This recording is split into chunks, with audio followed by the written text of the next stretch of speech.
Hey guys, it's Jill. Welcome back to another video. Thank you guys so much for being here. So today is another what it's like to be morbidly obese video.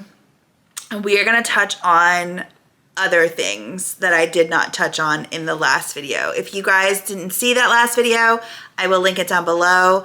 It is definitely something that was hard for me to post, but lots of good feedback from you guys on being vulnerable and lots of also just understanding and knowing the feeling. So I'm hoping my reasoning for doing these videos is to kind of bring awareness, but also when I get to certain parts in my weight loss journey, I'm going to be able to remind myself what it was like to be over 300 pounds.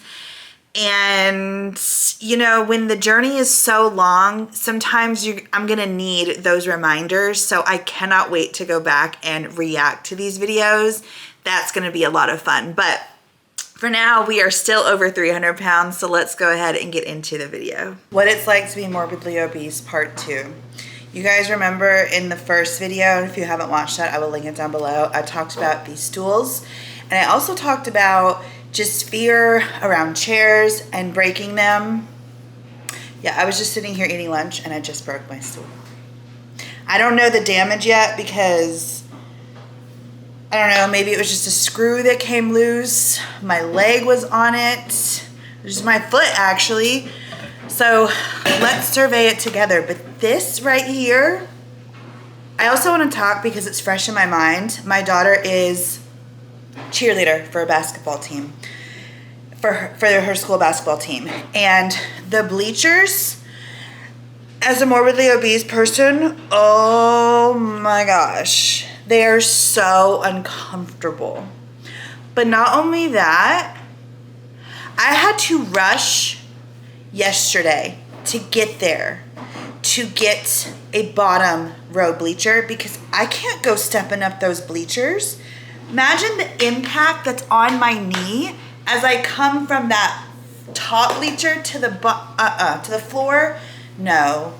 And then to be so big and take up so much space, if I wanted, like say I wanted to go to the top or even the middle, to have to go down and get around people, girl, please. Which also brings me to another point of ever since I started weighing over 300 pounds, really over like 250, 230, you will not catch me in the middle of a row.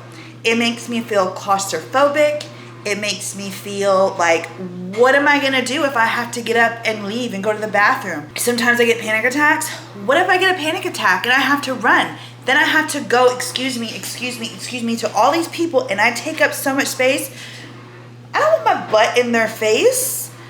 These are things that like, I personally didn't even make the connection. Like I just thought it was because of my anxiety that I didn't want, that I always have to sit at the end. No, it's because if there's something that happens and I need to get up and I have to like squeeze through people, please. I volunteered the other day and the aisles are like really, really tight. Sitting here, it's so embarrassing. It's so embarrassing. And then you're sitting here like, what are these people thinking? Because I know that they're thinking. I know they're thinking something in their head negative about me.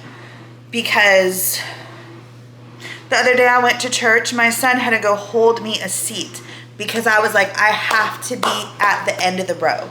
This is so inconveniencing. As I'm becoming more active and I'm doing more things, I'm realizing certain things and it's like, oh, I really don't want to go. I want to go to my daughter's basketball games. Again, cheerleader. I just say basketball games. I want to go. I want to go to every single one of them. But like, what do the other schools look like? What do their bleachers look like? Like, these are all things that go in my head. That is just, I hate it. I am so tired of living life this way. As a matter of fact, my couch, I haven't even finished paying it off. I kind of broke that already. That's another thing I didn't mention. There's like a hole and stuff, and like the second it doesn't look good. And I haven't even had it for I don't even think I've had this couch for 6 months and I've already broken it. So yeah, that's what it's like to be morbidly obese. I'm gonna take y'all in my car because that's another thing that is so freaking hard. Oh my gosh, while I'm thinking of it, going to Carowinds, going to a amusement park. I'm not even kidding. The very first time I went to one, over 300 pounds, I was in so much pain. I think I was close to 331 pounds, which is my top weight. I was in so much pain. And I kept looking at all of the people who had the little scooters that were on wheels. You know what I'm talking about? The ones that you sit and you can ride around. I was like, oh, I want one so bad. Oh, I want one so bad. Oh, I want one so bad. And I'm not even kidding. I was this close to renting one when I ended up not going to Winterfest, but I had tickets and I ended up giving them away. But if I went, I was this close to renting one of those for the day because it's just so painful to walk a lot like that in an amusement park because you're walking a ton. So let's see the damage on this chair. I really hope it's not like actually like broke. Can y'all see this? It looks like it's like the nail is intact. So I definitely need to tighten all of these up though. But that's another thing with being morbidly obese that I never had to deal with before is your chairs and stuff, they need to be tightened up if they can be. Are you gonna fall? So I need to tighten this up. So we're gonna put the screw. Hopefully it didn't look like I made the hole bigger.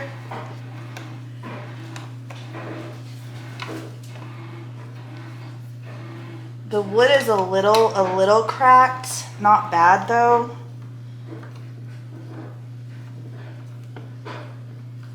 Ooh, this really need to be tightened up. I don't know the last time I tightened it up.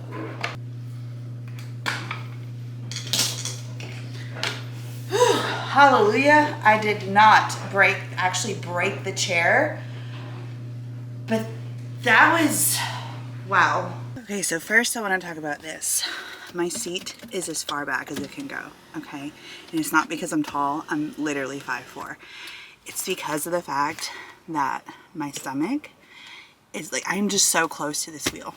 I am so close to this wheel. I cannot get any further back because of my size.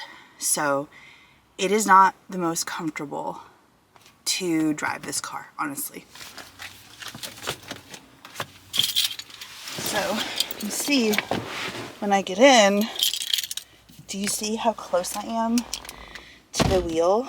And sometimes if I am wearing jeans or something a little more form-fitting, it's so uncomfortable to drive. Here's another thing, okay? So you see how this seat is, right? In the passenger side, my son drives.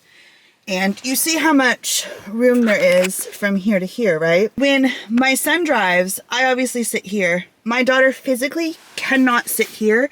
She has to sit over here on the other seat. Because look what happens and how I have to sit. Because right here, this is too close. That's way too close to this right here. So I have to do this. Let me see if I can reach it. So I have to go all the way back. And then I also have to make it go all the way down. Because when it goes down, the seat also goes back a little bit. Do you see how much room there is now? There's like hardly anything. Ava, my daughter, cannot fit her legs back here whatsoever. And then if you can see right here, excuse me, my car is such a mess.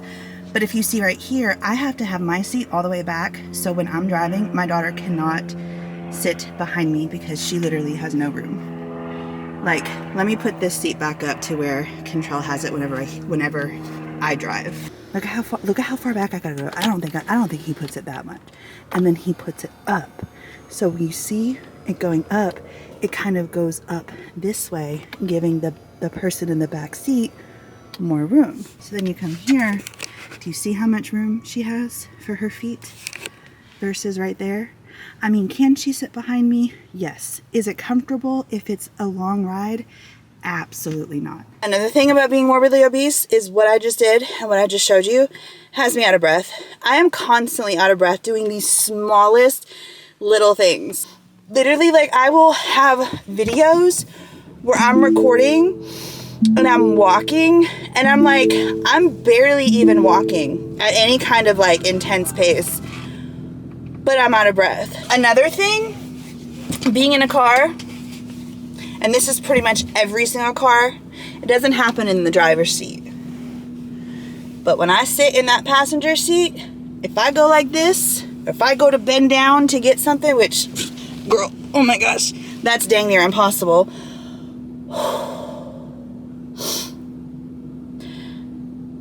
The seatbelt locks. The seatbelt locks on me all the time. When I was dating the guy that I was dating last year, my seatbelt locked in his car all the freaking time. It was so embarrassing. So embarrassing. I'm not gonna lie, I am effing pissed about the couch. Like, I'm so mad because every day I sit on it, it keeps getting worse and worse. It's not even paid off yet. Like, I haven't even had it for 6 months. This is what it's like to be morbidly obese. This is why in 2024, I'm not fucking around anymore. Like, I am not. And that's why I'm doing these videos too. So A, I can go back and react to them, but B, as I'm filming them, I am getting angry because I'm tired of living this way. I'm so tired. I'm tired of the fact that I paid $4,000 for a couch that broke before it even hit 6 months. Like, I just can't even. So here's another thing that I cannot stand about being morbidly obese. That's something that I've just kind of learned to live with, but I know is not what people who are normal weight deal with. And that is, the way that I roll over in bed, first of all, I can't just use, like, no. I'm too big right here. This is so uncomfortable for me to be down here on this pillow. Like, as a matter of fact, I start to get dizzy. Like, my head cannot be this low. I mean, sure, I can flip my pillow, but to me, that just is still way too low for me. When I was 280 pounds, this was fine. I could totally sleep like this. But now, at 300 plus pounds, I physically cannot. Which is why, if you guys see my videos, you see this thing in it all the freaking time. Which is because I absolutely need it for my head, to prop up my head so that I can sleep comfortably. This is how I have to sleep every single night. And this is how I've had to sleep every single night for the past almost 5 years. Yeah. So let's talk about rolling over in the bed. You know, most people can just like roll over. I have to like it's a chore. That's how I roll over in the bed. Let's do it again.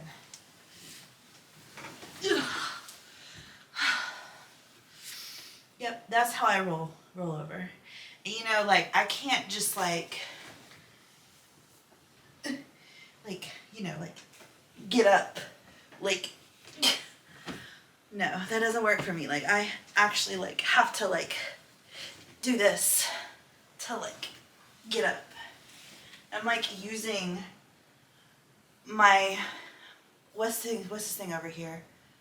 My stool over here, my foot. And so I'm, like, using this to push off of, to push me back up onto the bed.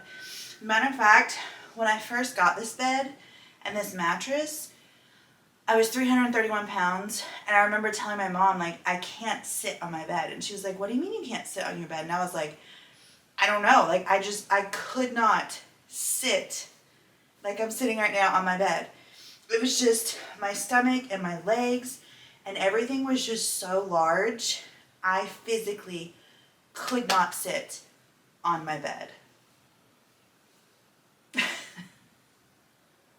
When I tell you 2024 is my year, oh, I am playing around because I am I am so mad at that couch. And you know what? I don't think I am going to cover it up, because every day I'm going to look over at that couch And that's gonna be my why. That's gonna be my visual why.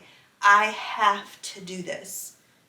And it's right there by the kitchen, so it's in the perfect spot. We are gonna try a couple of things on this ground. I'm kind of nervous, but again, I am using this footage as motivation and also to come back to show myself how far I have come. So I wanted to test and see if I can do a push-up. So let's try it. Ooh. Woo! I did one. Okay. Now, the fact that I struggled as much as I did, I already know I'm not gonna be able, but let's just try it for kicks and giggles. Ugh. Yeah, no, that's not happening. But that's okay, because I'll get there one day. Now I'm intrigued. I'm assuming I could probably do a plank. I haven't done one in a while. I used to do these things where it was like this, and then I would go up like this. So I can do them, but holy crap, my knees are killing me from the amount of weight that they're having to hold on to and carry. Let's see if we can do a plank. I know I can do a plank, actually. So I can do a plank, that's good. Now, here's the thing. I wasn't able to do crunches at my highest weight of 331 pounds. Like, I physically could not even lift my shoulders like barely off the floor. I also could physically not do a glute bridge. So we're gonna try it today and see what's going on here. Now, we gotta roll over. Okay. Okay. All right. I wanna try, golly, this hurts so bad. Like, I'm not even kidding. Okay, I'm gonna try the glute bridge. What? Okay, I'm not even kidding. I was not able to do this. Like, even just a couple of weeks ago, I tried it on my couch and on my bed. Maybe it's different because the floor is hard, you know, but, oh my gosh, so I can like actually start doing glute bridges. Oh, there goes my phone. Let's just do like 10 of them because this feels really good to be able to do this. Oh my gosh. 10. I didn't know I could do that. Okay, here goes with crunches. So I'm just gonna leave my legs bent the way that they are, but I can tell you, this area right here, it's like not quite my back, but not quite my butt. It's like right here. It's really feeling a lot of pressure from being on the floor like this, which is why I really can't work out very long on the floor like this. I don't know if yoga pads help or yoga mats help. I don't know. But, okay, we can do crunches. Can we do this? Kind of. Oh, that hurts it hurts my back. Okay, well, those are some things that I can't do, can do, but also I'm impressed. So here's another thing. I want to try this because I used to be able to do this. What was it, like this and then like this? Because I used to be a very flexible person. So yeah, no, I used to be able to go like head on the floor. So we got a little bit of work, but that does feel really good. I also want to see if I can do a split because my whole life I've been able to do one. Do I need to take off my, I don't want to, nope, I'm not gonna attempt it.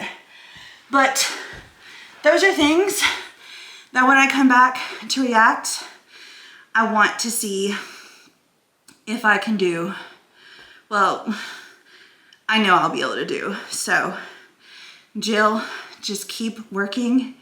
You've got this and you will get there. Do not let anyone tell you it's not gonna happen, because it's gonna happen. We gotta get up on our knees and then we gotta go like this.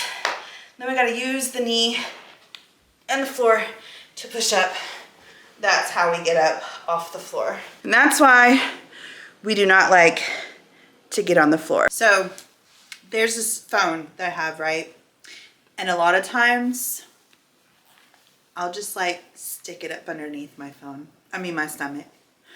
My stomach becomes a placeholder for things. Like when I used to smoke, just pretend this is a lighter. My lighter, I would just stick it right there. It would go nowhere.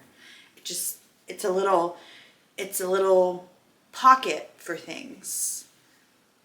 So yeah, that's another thing about being morbidly obese, is you can use your stomach as a pocket holder for things. Like my phone is currently being held by my stomach. It's going nowhere at all. Another thing, shoes like this, you know, shoes that are like super flat, have no support. I did not realize that if you are morbidly obese and reach a certain size and a certain weight, that it's almost near impossible for you to wear just any kind of shoes. Personally, for me, I have to have cushion in my shoes or I just can't function for more than a couple, like maybe an hour or two. If I wear a flat shoe like this for an extended period of time, even though it does have some cushion in it, I'm in a lot of pain. I can't walk for a really long time in these shoes. I can't do it. I have these Tory Burch flats that when I was like 260, I wore them all the time. It was no big deal. I used to wear flip-flops, like flat flip-flops all the time. Wasn't a big deal until I reached over 300 pounds and I started realizing, these flats now hurt my feet. These shoes I used to wear, they now hurt. Like, what's going on? And it took me a minute to kind of make the correlation of like, oh, it's because of what I weigh. Speaking of feet, I don't know if you know this, but when you gain weight, your feet get bigger. I used to be a size 9. Now I'm through a 9.5. So this is something that I was thinking of the other day. And I was thinking about, I cannot wait to just go in the pool. And then I thought about tan and how this was something I never dealt with either, but like the weird places that I now get tan lines because I'm morbidly obese and my body is bigger than what it used to be. So there are like, for instance, this tan line, because like my arms are so big, is much bigger than it normally is, and it's very noticeable. The tan line when I am laying in a float or if I'm just laying down in general, the tan line that is around, like literally, I'll stand up. So because my stomach, you know, kind of hangs over my legs, if you're in a sitting position or if you're in a float where you're kind of in a more sitting position, your stomach hides a portion of your leg. So when I stand up straight, this part of my leg right here, and it's very embarrassing because I love to sit in the sun and get on a float and just float in the water. I also love to swim, all of the things. I just love the pool and being in the pool in the summertime. And that has been my reality for the past,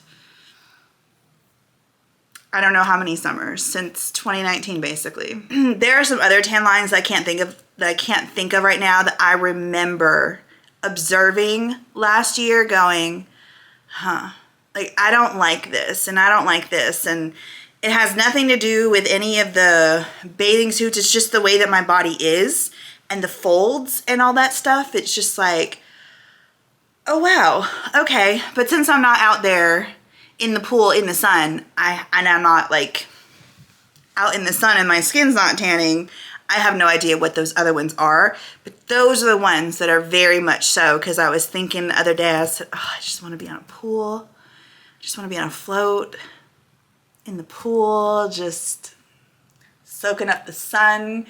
And then the dreaded tan line on my legs where my stomach is came to mind, and I was like, oh yeah, I forgot. So I figured I would add that to this video. So I hope that you guys enjoyed. If you are not following me along on my weight loss journey, I upload every single week an update, and I just kind of tell you how I'm doing it, what I'm doing, how much I'm losing, all of the things. So if you guys want to see more on my weight loss journey, definitely make sure you're subscribed to this channel, give this video a thumbs up, share it, do all of the things. Make sure you leave me a comment down below, and I'm gonna pin one of your comments to the very top. So yeah, I love you guys. Thank you so much for your support and just being here. Have an amazing day, and I will see you in the next one. Bye guys.